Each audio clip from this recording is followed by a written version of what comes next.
Hi, everyone. We're so excited you're here joining us for WIN's July Wellness Series.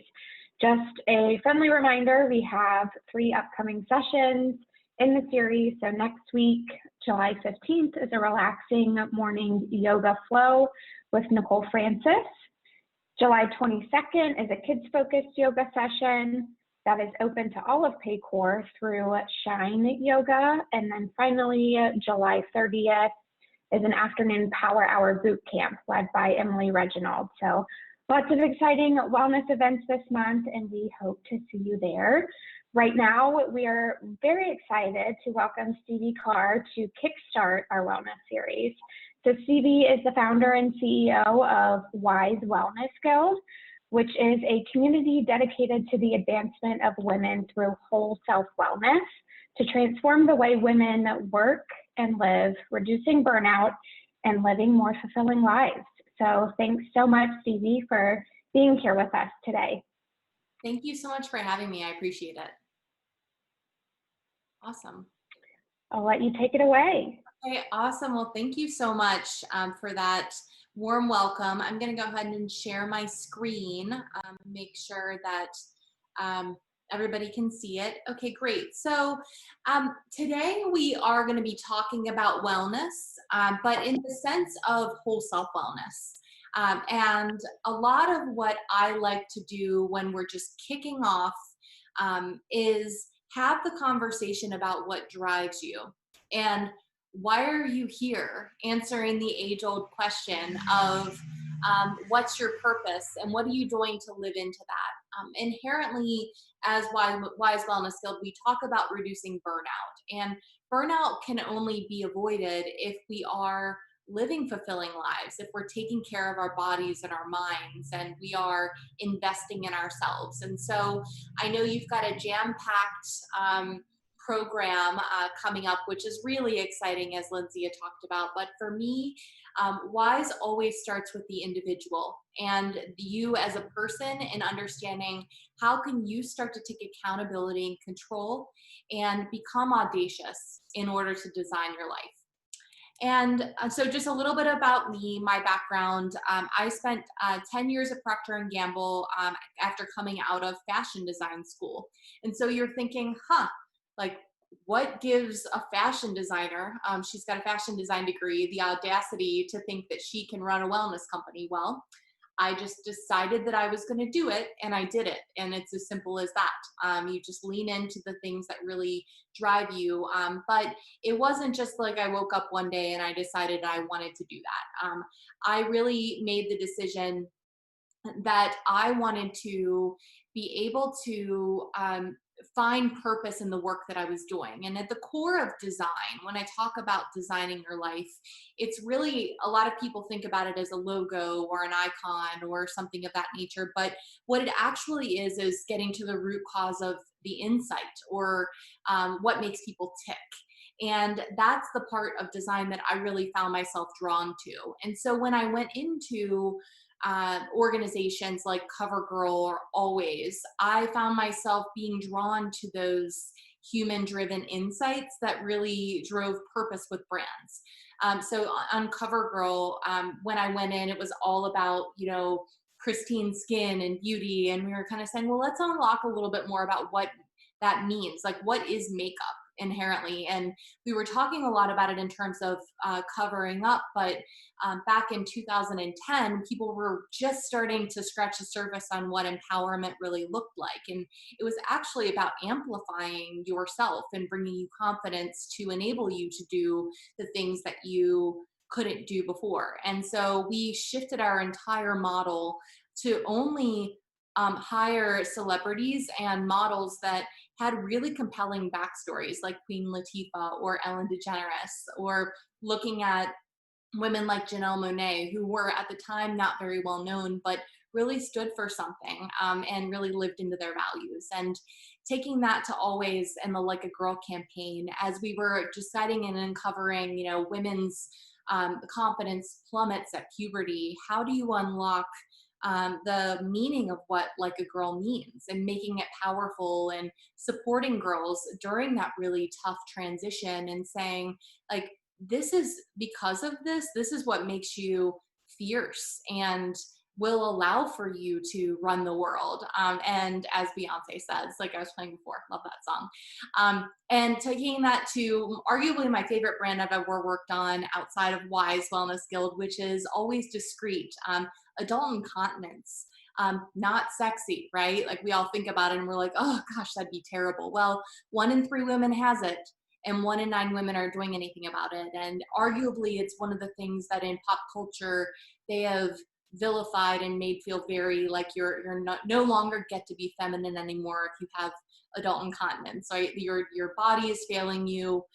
You put you out to pasture, and we heard that so many times across the world. And so for me, it was about listening to people and connecting them with a brand that allowed for them to unlock their true meaning of what femininity meant to them, and embracing that for all sizes and all ages. And so for me, this women's empowerment thing is, in my bones and ingrained. I'll tell you a little interesting story later, but I just wanted to kick it off by saying, just because you don't have the credentials, or just because you necessarily on paper or at face value doesn't mean that you can't go and live into a purpose that can unlock so much potential for other people.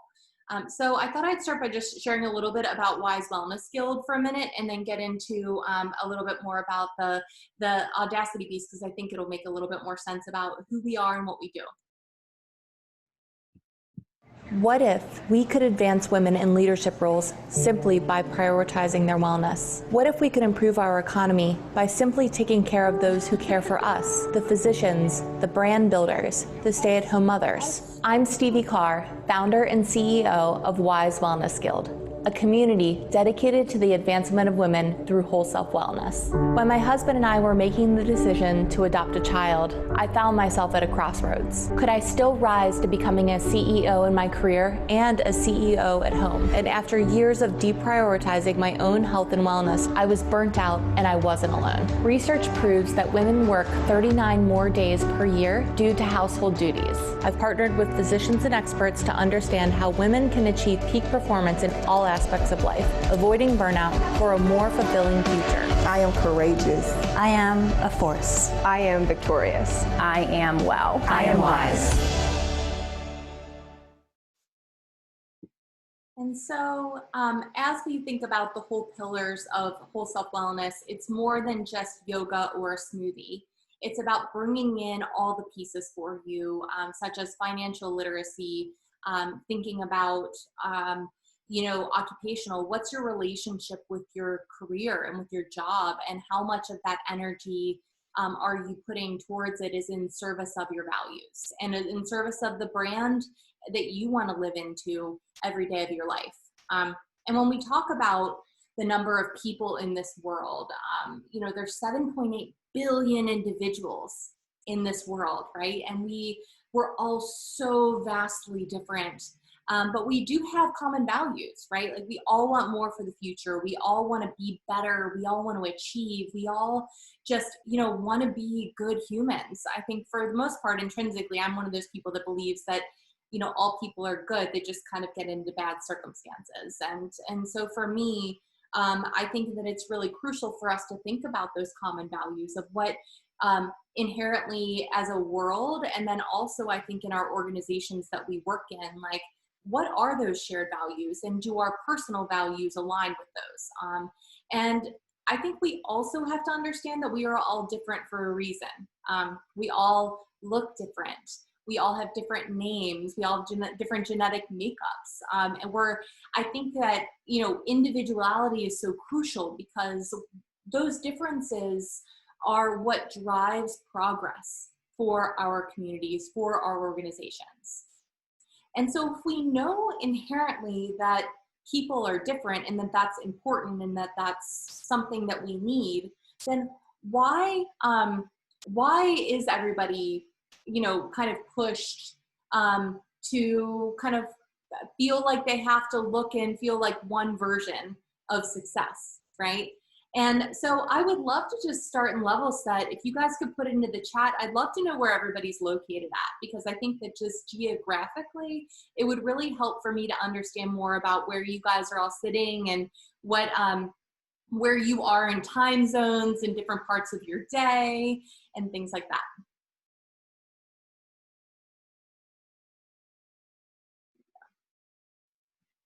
To the chat. Okay. Nice. So we have Kansas City, we've got Cincinnati, Plano, Texas, Northern Kentucky, Asheville, Chicago, grew up in Cincy. Awesome, Carolyn, come back for the skyline. Mason, Westchester, Florence, Jacksonville, Kansas City again, Oakley, aka Cincinnati, Fort Thomas, gosh, Springboro, Covington, Michigan, Minnesota, Shawnee. Wow, this is amazing. So we have people that are kind of in all different parts of their day. And I think that that's, you know, when you think about the importance of how we are going to align our values, I think that being able to say the understanding even geographically, like the value that different people bring to the different flow and ebb of their, you know, their communities that they grew up in. They're going to come in with a different set of biases. They're going to come in with a different headset based on their ecosystem. And so I think that in terms of, as we think about my experience in branding and what I'm going to talk to you about today, today is really about how do we think about branding and what is branding, first off, and what does that mean for our personal brands? And this isn't a discussion about personal brand in the traditional sense. That's like just one sliver of it. It's about how do we relate to people with our personal brands? How do we advance our personal brands and our values in communities? And how I can empower you today to do that, and why it's not selfish and why you have to do it in order to be well. And I'll ask you for at the end of this for a favor. It's a very small one, and I promise it will be important for your progress as you think about the rest of these experiences. Branding, what is branding? I love sharing this video, and I'll just. Alan Alexander Milne, an English author, once said, "The things that make me different are the things that make me." Could this be a perfect definition of branding? And what is that magic thing great brands are made of? Is it design, typography, vision, imagination, or a big dose of foresight? We believe it's the golden ratio of all those things that help brands grow and stand out. Branding is not like sprinting. It's more like a marathon, a unique promise kept over time. It's a story well told, a story that will resonate in the hearts and minds of your customers far into the future. Let us use our passion, experience, and creativity to make your brand's voice loud and clear. So I did not author that video, but I love it. I think it's fantastic because it reframes again this idea that brands like Coca-Cola mean so much more than just red or a bottle shape. They talk about the five senses and emotion and how you engage with it. You know, the emotion is joy and happiness and how they unlock it. But there's all of these other things about the way that they communicate their brand and how that comes to life. And that is not dissimilar for people. So when we talk about two incredibly powerful, iconic women in this world, that, you know, from a face value standpoint, couldn't be more different, right? But if you think about their shared common values and the things that make them so great, they actually share quite a bit.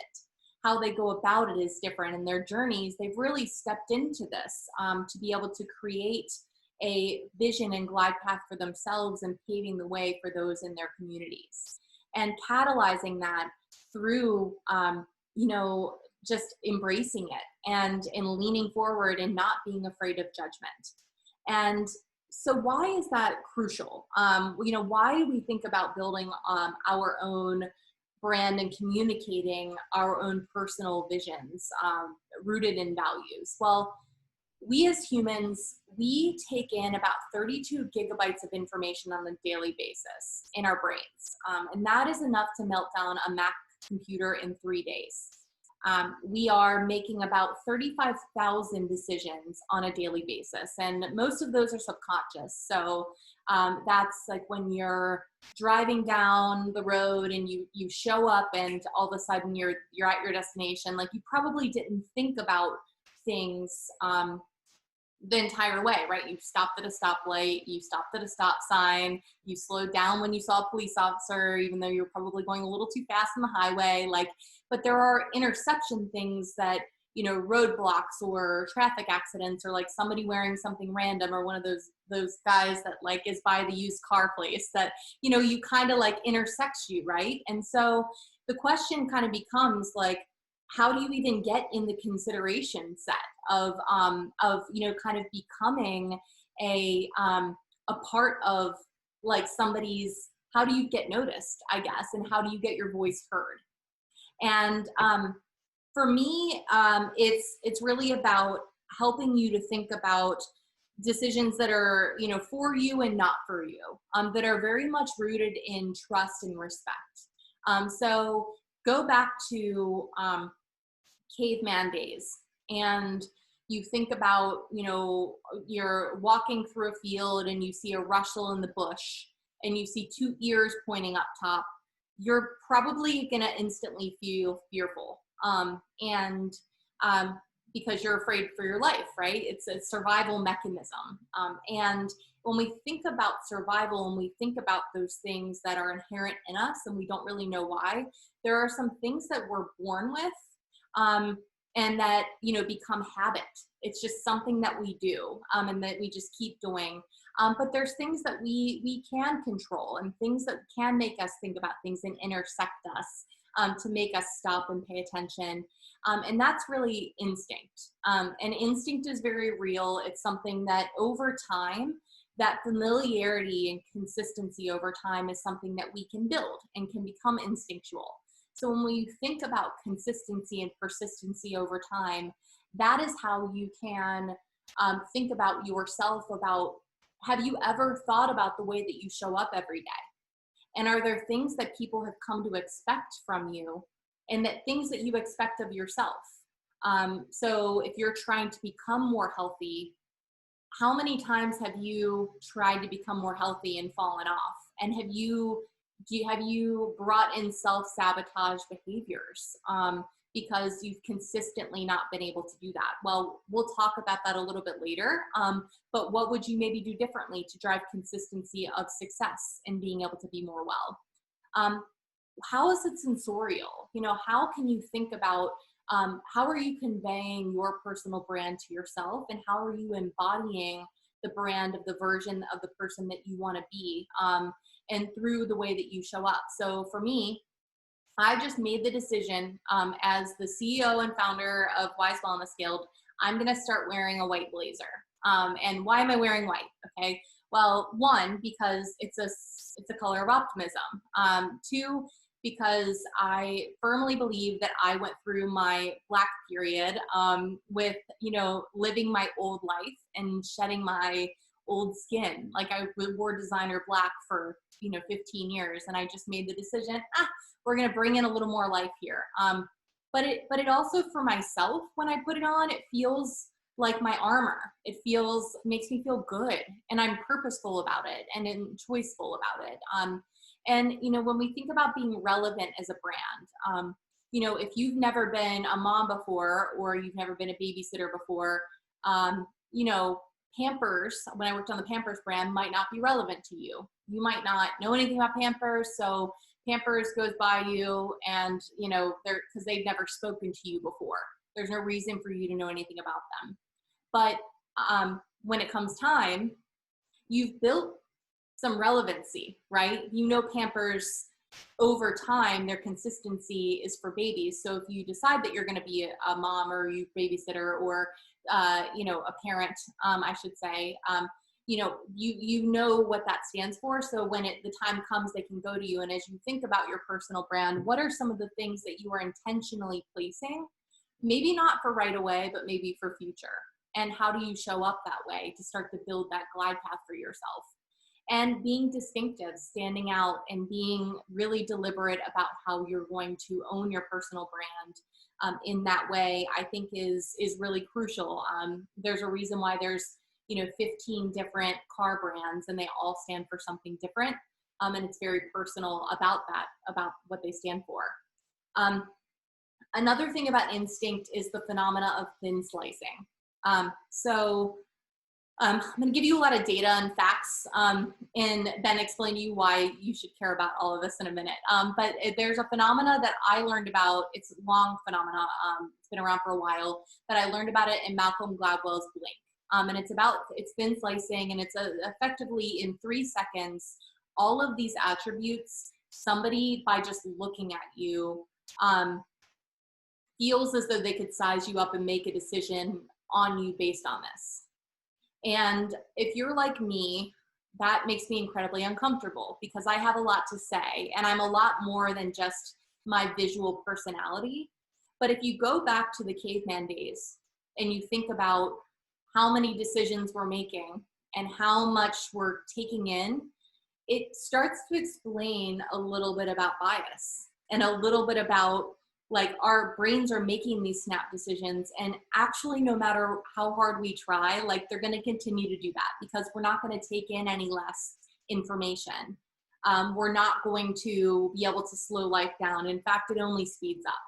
And so how do you embrace this, and how do you recognize that it exists, and how do you own it? But that you also then, if you do embrace it, how can you make choices that better convey what you want? Because people will make the decision for you if you're not in the room. And it's an important lesson because it might not necessarily be about anything visual, but the way that you might get passed up on opportunities. They might make snap decisions about you. I know for me in my former life, I got passed up on promotion opportunities because, I made the decision to adopt a child. And so, somebody looks at me and I start talking about my child because I'm very proud of him. I was passed up for an opportunity to move overseas and found out about it later because they made the assumption that I wouldn't want to do that with a new family. And I was never afforded the opportunity. And so it's about making that first step for yourself and then getting into it and making the decision on how you're going to really own that moving forward and influencing. And so we take all of this information and we put it all together and we say, okay, Stevie, like, so what? So you're basically telling me that people make decisions about me in 3 seconds and it's instinct and this is the way the world is and there's nothing I can do about it. And so, okay, so what do I do with that? Well, the whole point of me being here today is to tell you, like, you really do the best that you can, but you really don't do a whole lot about it. The change is in yourself, and it's on what holds you back on living your life more authentically and leaning into your personal brand and leaning into your values and not letting the fear of judgment and being cast out from your society and your community hold you back, because in fact, leaning into that is effectively what will drive progress and innovation and happiness and joy for so many of us. And really what it comes down to is audacity. It comes to making the decision that you are going to lean forward and be audacious. And the word audacity itself is a paradox. It's fascinating, and I find it to be an incredible phenomena that one word can have two very distinct meanings. One is that you have to have willingness to be bold and take risks, so that you're courageous and you are willing to lean in. And on the converse, the other definition is that it's rude or disrespectful. that Audacity actually can be brought with a lot of fear and anxiety. And so you take those two definitions of the same word and you start to decide, okay, how is that even possible? Like, how is it possible that, you know, some people think it's this and some people think it's that, and how does that even work? Well, 85% of conversation is self-reflection. And so when you say a word, when you say something, and the way that somebody hears that word and digests it actually is the way that it's digested is going through that person's own set of biases and experiences. And they're already making decisions on your words and the way that it makes them feel based on their past experiences. So I could say, be bold, courageous. And some of you guys are going to say, oh my gosh, that's amazing. Like, I love Stevi. She's like, she is just hitting it home today. Like, I love that. I'm going to go and leave and do that. But you probably have a past experience of being encouraged or rewarded for being bold and courageous. And maybe you've had people who have supported you on that endeavor, or you've seen success of that. But there are some people, when I say be bold and courageous, they say, oh, who gives her the right to like tell me that? She doesn't know anything about me. You know, the last time I was bold and courageous, like I got my hand slapped, or that I felt like I failed and I couldn't come back from it, or my family has a legacy of this. And so it's interesting because like the words that you say, really it's more dependent on the other person you're saying it to and understanding more about them. It's that you having the emotional intelligence in the background in your brain of what other people have experienced in the past. And that just takes time to get to know people and to really do your homework and feel people out and try to find that common ground, being relevant in people's space. One really amazing story that just exemplifies this is Copernicus. So in 1543, Copernicus, he was a astrologer. He, came up with the concept that maybe the Earth wasn't the center of the universe, and maybe that the sun revolved around that the Earth revolved around the sun.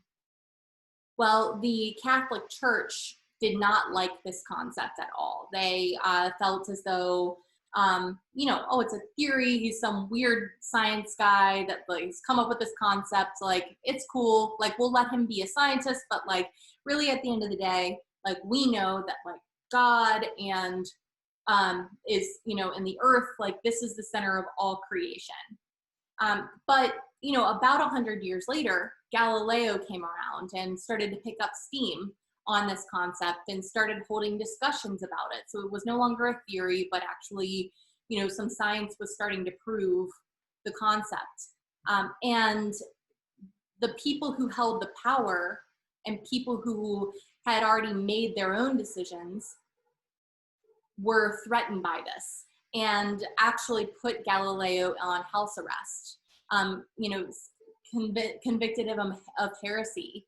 And really, it wasn't until 1992 that the Catholic Church came back and said, maybe Galileo and Copernicus were right, and maybe that they shouldn't have been convicted of heresy. And so my point being that, it's at a point in time that you make the decision to lean in and move forward, that it might not feel like you're making a lot of progress on what you feel is right, or the direction that you want to take your life, or this knowing that you have in you. But the reality of it is, 450 years later, people, are starting to recognize change. And I don't know about you, but I don't have 450 years to wait on a lot of things that I want to advance, and things that are important to me, and things that I want my own child, Lincoln, to see in this world. And so it's important for me that every day I wake up knowing what matters to me and my values, and I think about it, and I kind of make sure that my life is on that path. So when I get up and I think about my why and why I open my eyes every day, I feel fulfilled, and I feel like I know why I'm doing. Like, why am I going for a run at 5:30 in the morning? Like, I'm not a morning person, and I do not like running. Like, two truths about Stevi. But I do it because I want to be a healthy person and I want to be around for a long time. And that's the only time that I can create time in my day if I also want to spend time with my family and run and operate a national business. And so Glennon Doyle has a book out right now. It's called Untamed. I'm not sure how many of you guys have read it. It is honestly one of the best books I've ever read. And she says, she's a quote in the book that says, when a woman finally learns that pleasing the world is impossible, she becomes free to learn how to please herself. And that pleasing yourself and kind of giving yourself the gift of joy and value catalyzes progress, and it unlocks immense potential. When you stop trying to please everyone and you really start to focus on investing in yourself, that's really when we can start to see how we catalyze what you value and how we can take that to the next level. And so I've been talking a lot about values. So what are values? We'll get into that. I think that Aristotle said it best when knowing yourself is the beginning of all wisdom. And it is a play on words because wise are on this field. But wisdom is simply the application of knowledge. So we all have the tools at our fingertips and we all know the things that we should be doing, right? There's an endless amount of information on the internet, but we don't action it all the time. And as we think about the why we don't action it, it's that fear of judgment. It's the feeling like we're surviving every day. Well, why do we just feel like we're surviving? Because we're giving so much of ourselves away to things that are obligatory and things that don't bring us joy. They aren't filling us up. We're peak of my burnout, I had this moment where I was feeling like I maybe told this in the PTSD workshop, but I was feeling like I was being picked up by vultures. Like I just felt like a shell of myself. And I think that that's where we have to kind of go and say, okay, let's level set and say, where are we spending our time? And let's do a little bit of self-evaluation. Let's look inside and see who's even asked me the question before about what I value. And so I'm not sure how many of you guys, this pre-work was for consideration as a part of this. I didn't want to give you any homework because I know that a lot of you already have so many other jobs and things to do and are doing your best. But what I would really encourage you to do is go back and to really think about this. Nobody had ever asked me what I valued before. People had always told me what I was really good at. People had always shared the vision of what they thought that I could do. And when I realized that my bar was too low and that my dreams were, I'd surpassed my vision of what my life looked like at the age of 28, I realized that I never really thought about it before. I thought about what's the vision of success that somebody else embodied, but not my own success. And so when I went through this exercise and I said, okay, well, the first time I was terrible at it. And the coach, I'll tell you about her, Laura Swoolford. She's an incredible, incredible human. But she took me through this and I did it the first time. And it was really tough because, I went through this and I said, okay, achievement. I said creativity. I want to be innovative. I want to, lead. I want to be successful. And it was all of these things that were just synonyms for like the best. I just want to be the best. But then it was interesting. She sat down and looked at me and she said, okay, well, this is great, that you gave this first try, but all of these things are laddering up to your job. Like, where's your family on here? Is that not important? I'm not judging, but is your family not important in your wellness? Stevie, you're running and operating a wellness company. You want to talk to me a little bit about that? And it just was this moment of like, I have been regurgitating everything that my old life had been telling me looked like success. So what I would put on my resume to get hired and what I would do to go get another job. But I never really thought about what it was going to take for me to live a more fulfilled life. And it made sense as to why I was burnt out, because it wasn't feeding in all the other things that really kind of ratted me out and made me whole. And so I had to take a step back and say, okay, I want to identify a peak moment for myself, and what do values look like? And, you know, I was encouraged to think about a moment in time that I could describe in great detail, that was a peak moment for me, like ultimate kind of joy, satisfaction. A lot of times these moments come early in your formidable years, that you can like harken back to memories and think about how you value those and associate them, and you think about what are those things that it brought to you. So I'll give you an example of mine that, like, you know, I hadn't even thought about this until I was asked. But when I was young, I want to say 7 or 8 years old, I grew up in a neighborhood that was with all boys, and my name is Stevi, still Stevi, and I was taller than everybody at the time, gangly, had, like, you can imagine this hair and kind of a bowl cut, braces. Again, my name is Stevi, so like that gave them enough ammo for years. But I was trying to find ways to build a common ground with these boys. I made the decision one day, you know, I would try to go play with them, and I would try to do things, and it was just like not really clicking or working. And I said, I'm establishing a club, and it's going to be called the Boys Club, and I'm going to be the president because I'm the only girl. And they were like, oh, okay, yeah. And I said, well, listen, like, I have a Nintendo and I have Duck Hunt, and you can be part of the Boys Club. And if you guys are really nice to me and really nice to each other, and we can all play together, and you let me pick what things we play, then like you can come in and we can play Duck Hunt and like eat all the snacks. And I'll coordinate all of that as the president of the Boys Club. And I don't know why that memory popped up in my brain, but when I started to really think about what I valued, and I think about those formidable years, about things that drive me today, it's about forging a path forward for women, and knowing that, like, I was already this weirdo with a boy's name, and that's a part of my identity and my whole. And as I think about how I wanted to advance women, it wasn't going to be through, you know, trying to necessarily influence, but it was about creating my own table. It wasn't about breaking anybody else's ceiling. It was creating an entirely new glide path for myself. And I've never been the type of person that is trying to like wiggle my way in at the seat. I'm just creating a whole new situation. And I love that autonomy, and I love how bold that feels, and how it just like made a decision to do it, and I just did it.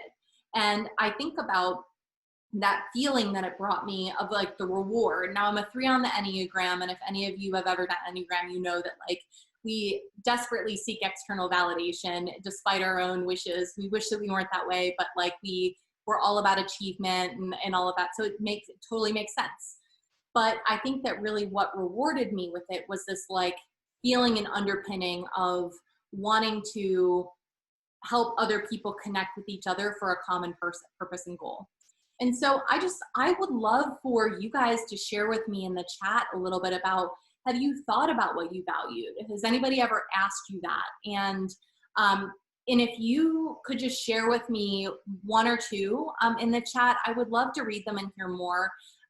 Maybe that'll catalyze something for other people too.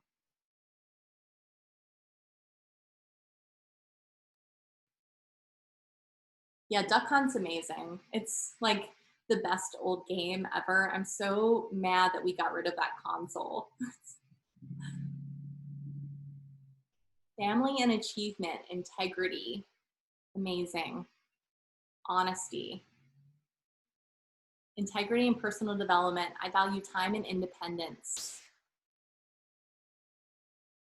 Family and my faith. Time and family. Independence and time. And there are no wrong answers on any of this. Balance, family and growth, faith, independence. Awesome. Well, we'll keep going. Compassion and love, integrity, health, and independence. Awesome. Well, like I said, keep them coming through, because it's one thing to say what you value, but I just question all of you with your action and your values. And if you're prioritizing your time based on what you value. And so how do you do that? So I always like to take it to my age old thing of, okay, the New Year's resolution, I'm going to be healthier and I'm going to, lose 10 pounds. I hear this is not me. I stopped doing this years ago, but old me used to say, I'm going to lose 10 pounds this year. And I'm going to do it because I want to look better in a bikini or something like that, something silly. And I would always, like everybody else, fall off the wagon by mid-February. Valentine's would roll around, and whether I was dating somebody or not, you get the February 15th discount of Esther Price and like it all goes to hell. We're just, eating whatever, and not working out, not going to the gym, not taking care of myself. And it became just apparent to me that it's not about developing better habits. We always talk about that as though habits are something that you just like, it becomes an integral part of your life. But I like to think about it more as, how do you take on the identity of somebody that is like, what does that actually tactically mean? Like, what are the actions that they do associated with that? So giving the example of like financial security, you could say, I want to save $50,000. Well, that's great, but like how are you going to do that? Okay, so what's your plan? I'm a P&G'er, so like, what's your critical path schedule? Like, how are we doing milestones? There's plenty of apps out there to do it, but like at the end of the day, like it really comes down to your behaviors and your decisions that you're making to make those decisions. And so if you truly value financial security, how can you become a person that's fantastic with money? If you are about community and you're about engagement and you're about, having people around you and bringing people together, like how are you prioritizing that?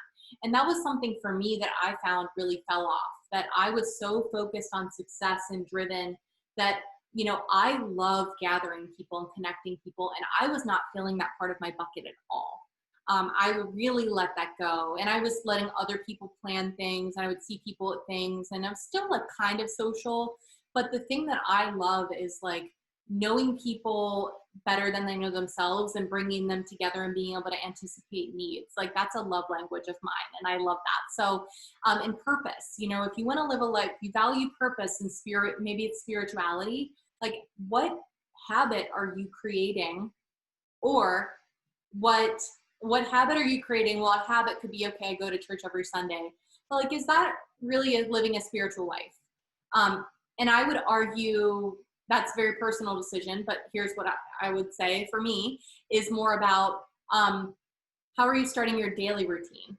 And like, what are you doing to bring that to the forefront and really connecting yourself with that value? And as we think about wellness and we think about the role of these values, like I think it would be really important for you to assess how you're spending your time and really doing the due diligence in journaling and thinking about how you, the kind of life that you're currently living, and if you're feeling depleted and if you're feeling like you're just surviving or treading water, part of it is probably because the circumstances of the shift in the way that we are living our lives could be one thing, but it's probably more likely that you haven't really tethered yourself and created boundaries to respect your values.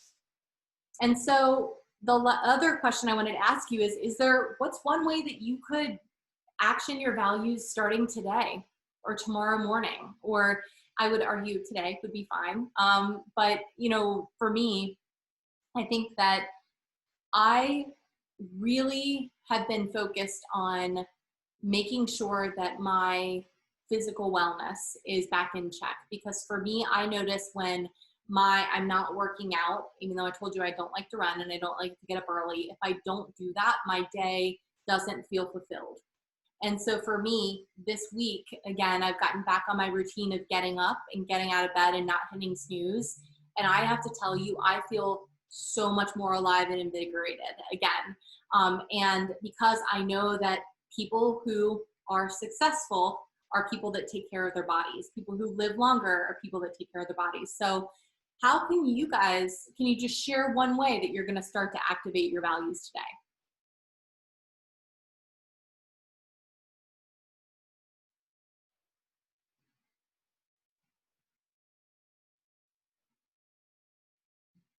See these come through.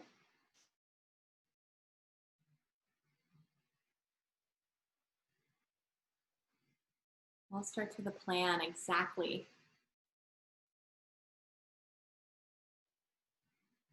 I'm going to get out of this because I can't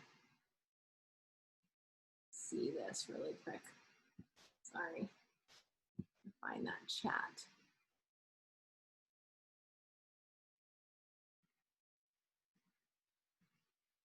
Okay.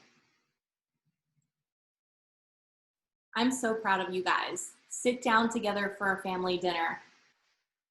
Prioritizing your time. How you prioritize your time is telling people how you prioritize your values. It's honestly more so than money, the resource that indicates your values more than anything.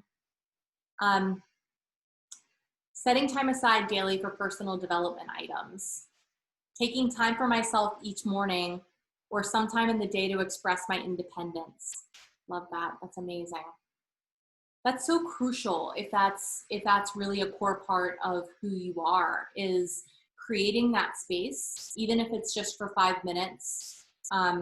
I think that a lot of us are missing like the rides to work. I don't know if you guys miss this at all, but for me, it's having that space to kind of just like have time for me and feeling like I can kind of go anywhere and not feeling like I'm in a little bit of a cage, the quarantine cage.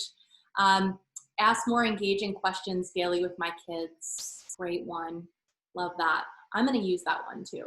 That's really great. I've heard like 15 minutes of uninterrupted time with each child daily. So I don't know, some friends of mine have been telling me about this, that like that just can do so much for both parent and child.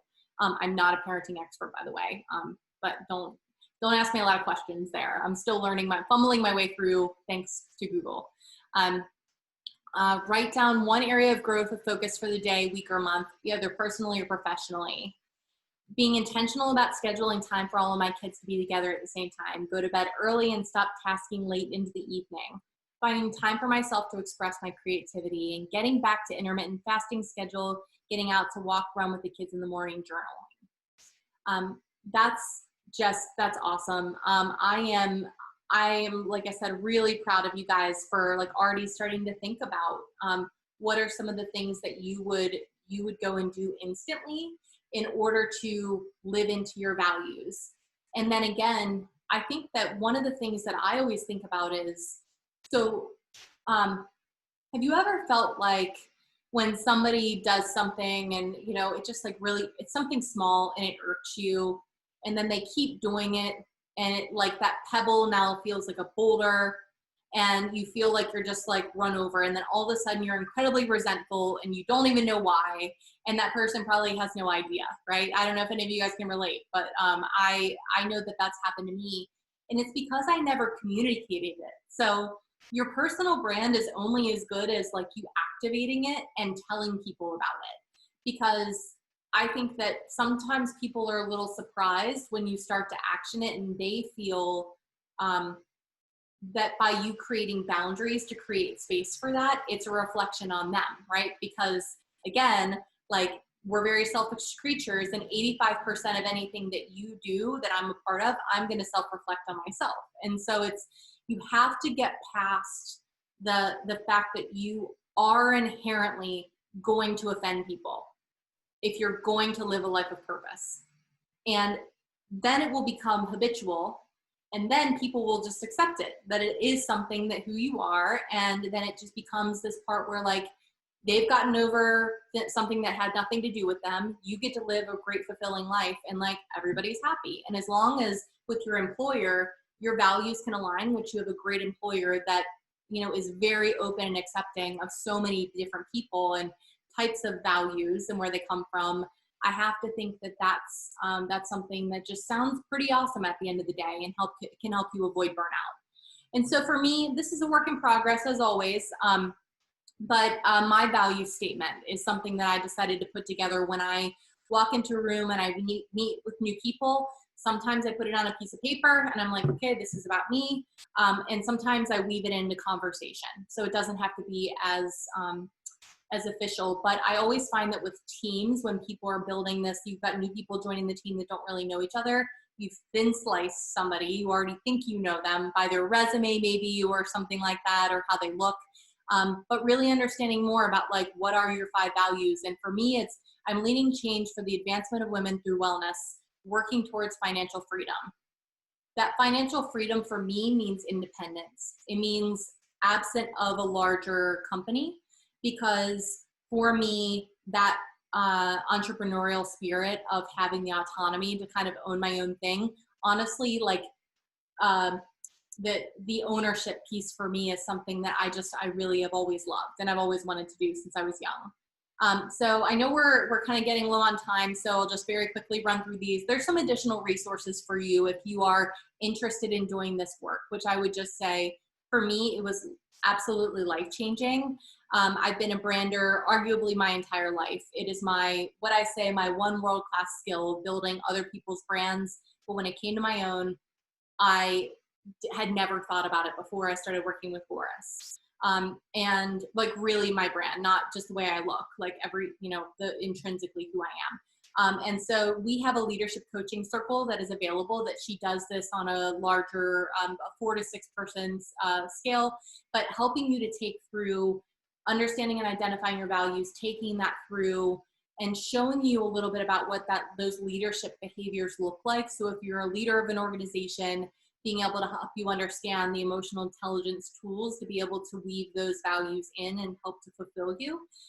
Or if you're younger in an organization and looking to move up, how you can really set the glide path for making sure that you can grow within an organization, or maybe outgrow an organization, and understanding more about how you can pave that path. If maybe you feel like you're not, you don't have full visibility to what that looks like. I sent out, and I won't go through it today, but just a top level wellness assessment. I thought that it would be a really good tool for me, being the first person here, for you to just take that assessment. It's a PDF form. It should auto-populate at the bottom, but shares a little bit with you about just a self-awareness exercise on the 8 pillars of whole self wellness and maybe where you have a deficit. So based on the other programming that you have coming up, where you might want to really invest your time and maybe start to think about some questions. And again, for me, it starts with all the self-reflection. We're all so busy that we a lot of times aren't thinking a lot about, we focus a lot on how it makes us feel, but we don't focus on the why. And I think getting to the why and uncovering that a little bit more can unlock a lot. We have so much more in our control than we give ourselves credit for, if we can just be audacious enough to take it and lean in on it. And then the last piece I would say is with Wise Wellness Guild, we have a variety of different tools, such as Cloverleaf. We partner closely with them, where you can learn more about your motivators and what drives you, what's your carrot at the end of the day. I shared with you mine. I'm a 3, I'm an achiever.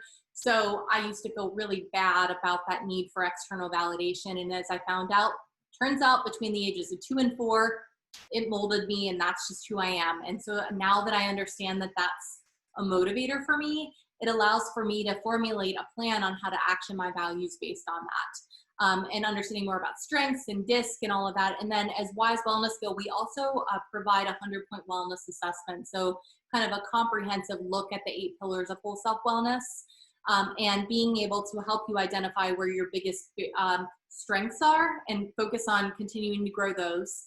Focus on where you might have some opportunity areas, helping you partner with the right coaches, resources, other women that are within Wise Wellness Guild as a community that might be working on the same things. So you can have accountability in what you're working on that allows for you to not go at this alone, and to feel like you're now surrounded by people that are also sharing your same values of wanting to improve ourselves and each other as a community. So I just recommend that you have the audacity to catalyze your personal brand.